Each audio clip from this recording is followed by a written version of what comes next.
Libya থেকে Europe যাবার পথে ভূমধ্য সাগরে প্রাণ গেল ২২ অভিবাসন প্রত্যাশীর। আর জীবিত উদ্ধার হয়েছেন ২৬ জন, যাদের মধ্যে ২১ জনই বাংলাদেশি।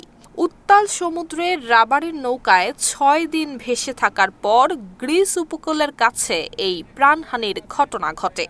মানব পাচারকারীদের নির্দেশে মৃতদেহগুলো সাগরে ফেলে দেয়া হয়েছে বলে জানান উদ্ধারকৃতরা। গ্রিসের কোস্টগার্ড জানিয়েছে ৬ দিন ধরে উত্তাল সাগরে খাবার এবং পানি ছাড়া ভেসে থাকার পর নৌকাটি ক্রিট দ্বীপের কাছে শনাক্ত হয়। ইউরোপীয় সীমান্ত সংস্থার একটি জাহাজ ২৭ মার্চ ভোরে উদ্ধার অভিযান চালিয়ে এক নারী এবং এক শিশুসহ জীবিতদের তুলে আনে। পরবর্তীতে উদ্ধারকৃতদের বরাতে জানা যায়, দীর্ঘ যাত্রায় ক্লান্তি, পানি শূন্যতা এবং প্রতিকূল আবহাওয়ার কারণে একে একে ২২ জনের মৃত্যু হয়।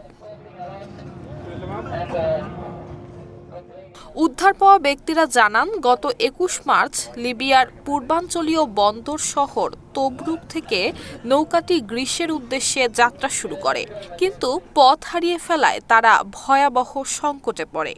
বর্তমানে দুজনকে গুরুতর অসুস্থ অবস্থায় ক্রিটের হাসপাতালে ভর্তি করা হয়েছে। এই ঘটনায় দক্ষিণ সুদানের ১৯ এবং ২২ বছর বয়সী ২ যুবককে গ্রেফতার করেছে গ্রিস কর্তৃপক্ষ। তাদের বিরুদ্ধে অবৈধ অনুপ্রবেশের সহায়তা এবং অবহেলাজনিত হত্যার অভিযোগে তদন্ত চলছে।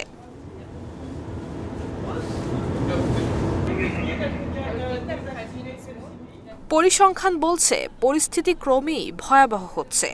আন্তর্জাতিক অভিবাসন সংস্থার তথ্য বলছে, ২০২৬ সালের জানুয়ারি এবং ফেব্রুয়ারিতে ভূমধ্য সাগরে ডুবে অন্তত ৫৫৯ জন অভিবাসন প্রত্যাশীর মৃত্যু হয়েছে, যা গত বছরের একই সময়ের তুলনায় দ্বিগুণেরও বেশি।